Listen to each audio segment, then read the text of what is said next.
പശ്ചിമേഷ്യൻ സംഘർഷം അതിന്റെ ഏറ്റവും മൂർധന്യമായ അവസ്ഥയിലൂടെയാണ് കടന്നു പോകുന്നത്. ആക്രമണവും പ്രത്യാക്രമണവും കൊണ്ട് കലുഷിതമാണ് പശ്ചിമേഷ്യ.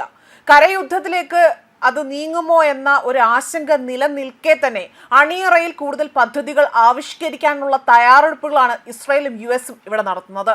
അതായത് ഇറാനിൽ നിന്നും യുറേനിയം കൈക്കലാക്കാൻ ട്രംപ് തയ്യാറെടുക്കുന്നതായിട്ടുള്ള പുതിയ വിവരങ്ങളാണ് പുറത്തു വരുന്നത്. പിടിച്ചെടുക്കാൻ കരസേന നീക്കം നടത്തുകയാണ്. മാത്രമല്ല, ഇറാനിൽ നിന്ന് ഏകദേശം 970 പൗണ്ട്, അതായത് ഏകദേശം 4000 കിലോഗ്രാം സമ്പുഷ്ടീകരിച്ച യുറേനിയം പിടിച്ചെടുക്കുന്നതിനായുള്ള കരസേനാ നീക്കത്തെക്കുറിച്ച് US പ്രസിഡന്റ് ഡൊണാൾഡ് ട്രംപ് ആലോചിക്കുന്നതായിട്ടുള്ള റിപ്പോർട്ടുകളാണ് പുറത്തു വന്നിരിക്കുന്നത്. എന്നാൽ ശക്തമായ മുന്നറിയിപ്പാണ് ഇറാന്റെ ഭാഗത്തു നിന്നും നടക്കുന്നത്. എന്തെന്നാൽ ഇറാന്റെ പക്കൽ ആണവ പദാർത്ഥങ്ങൾ അത് സൂക്ഷിക്കാൻ അനുവദിക്കില്ല എന്ന് ട്രംപ് തന്റെ രാഷ്ട്രീയ സഖ്യകക്ഷികളോട് വ്യക്തമാക്കിയിട്ടുണ്ട്.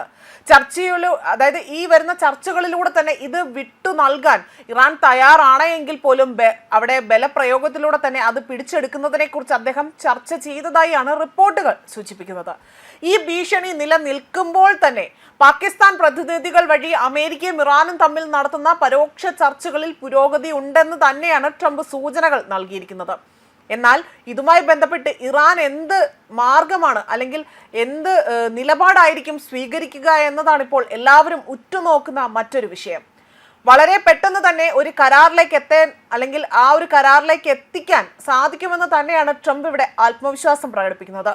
പാകിസ്ഥാൻ, ഈജിപ്ത്, തുർക്കി എന്നീ രാജ്യങ്ങൾ ഇവർ അമേരിക്കയും ഇറാനും ഇടയിൽ മധ്യസ്ഥരായി തന്നെ പ്രവർത്തിക്കുന്നുണ്ട്. എന്നാൽ ഇതുവരെ USഉം ഇറാനും യുദ്ധം അവസാനിപ്പിക്കുന്നതായി നേരിട്ടുള്ള ചർച്ചകളിൽ ഒന്നും തന്നെ ഏർപ്പെട്ടിട്ടില്ല എന്നതാണ് ശ്രദ്ധേയമായ കാര്യം. അതേസമയം ആണവായുധങ്ങൾ നിർമ്മിക്കാൻ ഇറാൻ ഉപയോഗിച്ചേക്കാവുന്ന ഈ പദാർത്ഥം കൈക്കലാക്കുക എന്നത് തന്നെയാണ് ട്രംപിന്റെ ലക്ഷ്യം. പശ്ചിമേഷ്യയിലെ സംഘർഷം ലഘൂകരിക്കുന്നതിനുള്ള ചർച്ചകൾ അവിടെ നടക്കുന്നതിനിടെയാണ് ട്രംപിന്റെ ഇത്തരമൊരു നീക്കം വരുന്നത്. യുദ്ധം അവസാനിപ്പിക്കുന്നതിനുള്ള നിബന്ധനയായി തന്നെ ഈ ആണവ പദാർത്ഥങ്ങൾ വിട്ടു നൽകാൻ ഇറാനെ സമ്മർദ്ദത്തിലാക്കാൻ ട്രംപ് തന്റെ ഉപദേശകർക്ക് നിർദ്ദേശം നൽകിയതായിട്ടാണ് ഇപ്പോൾ ചില റിപ്പോർട്ട്, അതായത് വാൾ സ്ട്രീറ്റിനെ ഉദ്ധരിച്ചുകൊണ്ട് റിപ്പോർട്ടുകൾ പുറത്തു വരുന്നത്.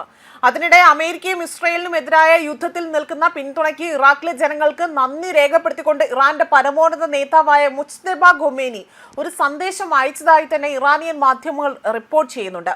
ഇറാനെതിരായ ആക്രമണങ്ങളിൽ സ്വീകരിച്ച വ്യക്തമായ നിലപാടിനും രാജ്യത്തിനും നൽകുന്ന പിന്തുണയ്ക്കും ഇറാഖിലെ പരമോന്നത മതേതരത്വത്തോടും ജനങ്ങളോടും അദ്ദേഹം നന്ദി അറിയിക്കുന്നു എന്നതാണ് ഈ വാർത്ത അല്ലെങ്കിൽ ഈ പുറത്തിറക്കിയ പ്രസ്താവനയിൽ പറയുന്നത്. അതേപോലെ ഇറാഖിലെ ഷിയ പാർട്ടിയായ ഇസ്ലാമിക് സുപ്രീം കൗൺസിലിൽ ഓഫ് ഇറാഖ് പ്രതിനിധികളും മറ്റ് ഇറാനിയൻ അംബാസിഡർമാരും തമ്മിലുള്ള കൂടിക്കാഴ്ചയ്ക്ക് ശേഷമാണ് ഈ സന്ദേശം പുറത്തിറക്കിയിരിക്കുന്നത്. ഫെബ്രുവരി 28-ന് യുദ്ധത്തിന്റെ തുടക്കത്തിലുണ്ടായ വ്യോമാക്രമണത്തിൽ കൊല്ലപ്പെട്ട മുൻ പരമോന്നത നേതാവ് ആയത്തുള്ള അലി ഖൊമേനിയുടെ മകനാണ് മുജ്തബ ഖൊമേനി. പുതിയ നേതാവായി തന്നെ തിരഞ്ഞെടുക്കപ്പെട്ടിട്ടുണ്ടെങ്കിൽ പോലും അദ്ദേഹം ഇതുവരെയും ഒരു പൊതുവേദിയിൽ പോലും പ്രത്യക്ഷപ്പെട്ട ഒരു വ്യക്തിയല്ല. ഏതാനും രേഖാമൂലമുള്ള പ്രസ്താവനകൾ മാത്രമാണ് ഇതുവരെയും അദ്ദേഹം പുറത്തുവിട്ടിട്ടുള്ളത്.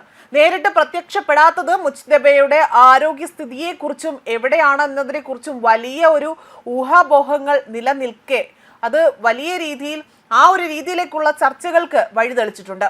എന്നാൽ ഒരു വ്യോമാക്രമണത്തിൽ പരിക്കേറ്റ മുജ്തബ സുഖം പ്രാപിച്ചു വരികയാണ് എന്നതാണ് ഔദ്യോഗിക മാധ്യമങ്ങളും ചില ഉദ്യോഗസ്ഥരും സൂചിപ്പിക്കുന്നത്.